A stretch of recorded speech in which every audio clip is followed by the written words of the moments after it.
మీరు హైదరాబాద్ అసలు ఎందుకు వచ్చారు, ఎప్పుడు వచ్చారు? నేను హైదరాబాద్ 15 ఇయర్స్ బ్యాక్ వచ్చానండి.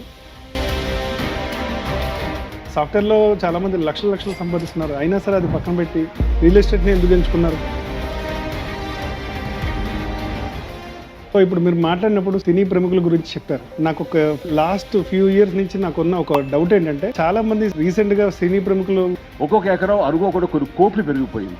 మేము కోకాపేటలో ఒకప్పుడు ఇంత పెట్టుకున్నాము, ఇప్పుడు ఇన్ని కోట్లు అయిందని చెప్పేసి ఈవెన్ పొలిటీషియన్స్ కూడా చెప్తున్నారు. ఇన్ని 100 కోట్లు ఒక ఎకరం ఉంటుందని చెప్పేసి అన్నారు. ఏంటి లాజిక్?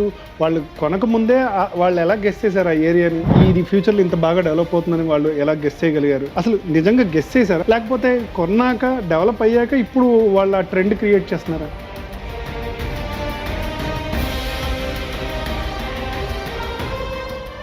ప్లాట్స్ సేల్స్ కోసం కామన్ ఏజెంట్సే అవైలబుల్గా దొరుకుతున్నారు.